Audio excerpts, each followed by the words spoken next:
Hi Rocky, back on work. इतने दिनों से नहीं आया था, वो कोरोना हो गया था। तो सैड म्यूजिक क्यों बजा रहे हो?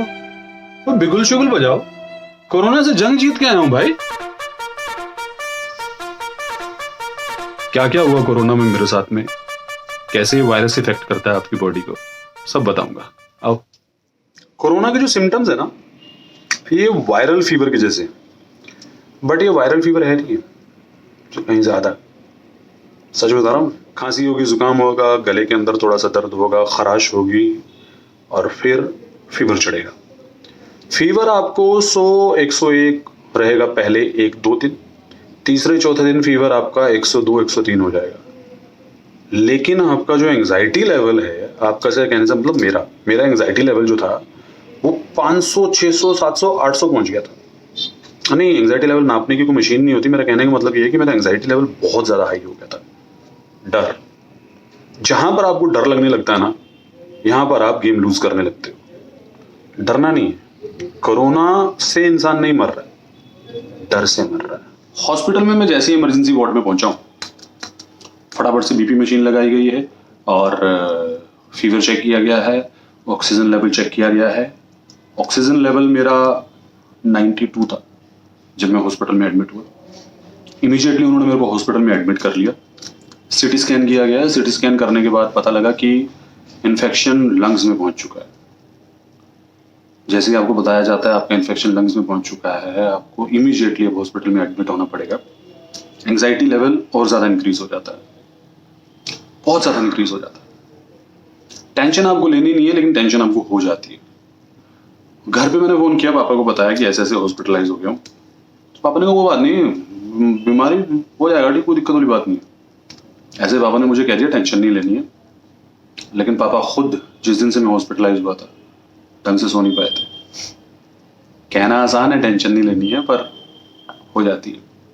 अच्छा, हॉस्पिटल के अंदर ना ऑक्सीजन लेवल डिप हुआ, जैसे 90-89 हुआ। मेरे को बोला गया कि आप बुला लेना, आपको हो सकता है ऑक्सीजन की जरूरत पड़े। तो मैं लेटा हुआ हूँ बेड के ऊपर।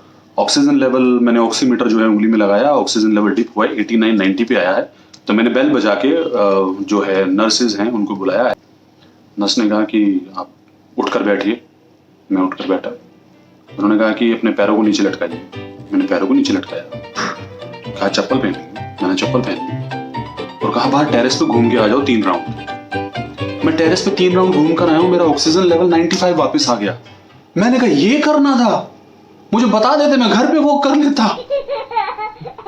फिर मैंने नर्स को ये बोला तो नर्स हंसने लगी। तो उसने कहा कि सर, इससे ऑक्सीजन लेवल थोड़ा सा बेटर हो जाता है, लंग्स को खुलने का मौका मिलता है, ताजी हवा मिलती है।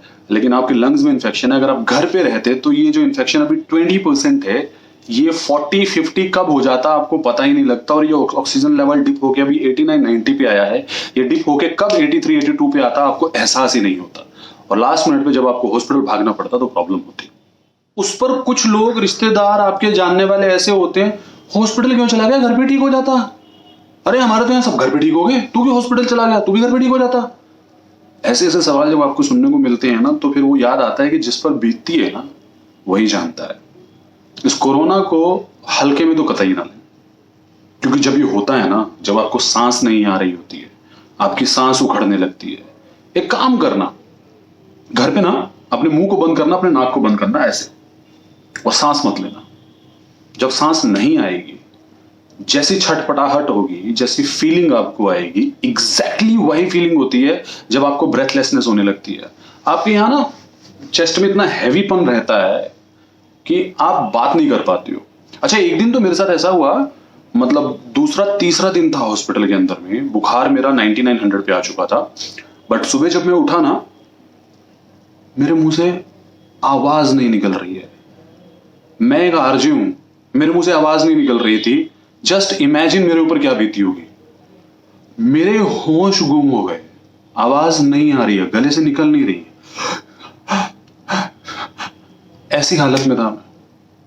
मुझे लगा कि बच भी गया, और अगर आवाज भी चली गई तो मैं जीऊंगा कैसे, मैं काम कैसे कर पाऊंगा। मेरी तो जिंदगी मेरी आवाज है, आरजे हूं एक। अच्छा, मुझे जो भी इंजेक्शन लगता था मैं पूछ लेता था कि ये क्यों लगा रहे हो। तो मेरे पेट में इंजेक्शन लगाया गया, तो मैंने पूछा ये किस लिए लगा रहे हो आप।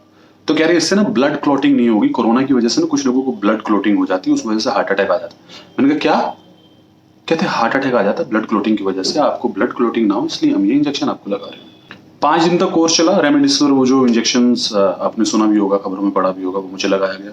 स्टेरॉइड्स जो है वो मुझे दिए गए और खून पतला करने वाले इंजेक्शन दिए गए। एंटीबायोटिक्स जो है वो चल रहे थे, मल्टीविटामिन जो है वो चल रहा था, हल्दी दूध जो है वो मुझे दिया जा रहा था दिन में 2 बार, काढ़ा जो है वो मुझे पिलाया जा रहा था दिन में 2 बार, और हाई प्रोटीन डाइट दी जा रही थी। भूख मुझे बहुत अच्छे से लग रही थी, पता नहीं दवाइयों की वजह से थी या क्या थी।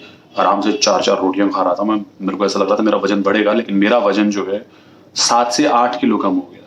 मेरा वजन जनरली 93-94 केजी रहता है, लेकिन हॉस्पिटलाइज होने के बाद जब मैं घर पहुंचा तो मेरा वजन 85-86 था।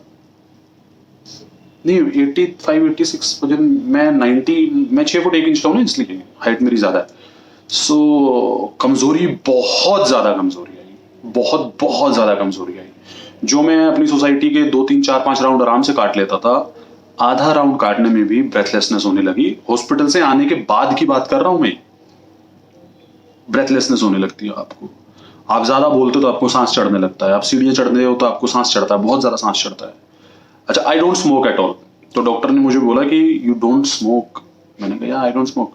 तो उन्होंने कहा कि नीट एंड क्लीन है आपके फेफड़े। मैंने कहा ये दिल्ली के पोल्यूशन में किसके फेफड़े नीट एंड क्लीन रह सकते हैं? तो डॉक्टर ऐसा और बोला कि thankfully you are in hospital the right time. So 5 दिन का कोर्स हुआ। 6ठे दिन जो है RT-PCR टेस्ट हुआ, वो जो होता है स्वैब टेस्ट, और रिपोर्ट आई, रिपोर्ट नेगेटिव आई और मैं घर आ गया।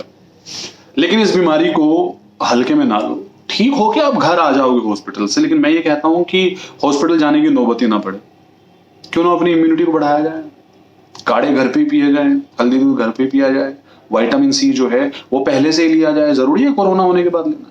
स्टीम गार्गल जो है वो घर पे ही किए जाए। करो ये काम, हाई प्रोटीन डाइट लो, विटामिन C लो, और सेल्फ मेडिकेशन कतई मत करो, क्योंकि ये बहुत हानिकारक है। तो आई एम कोरोना वॉरियर या corona fighter, you can say. Sad music नहीं, बिगुल बजाओ। चलो, ख्याल रखो अपना। सी यू।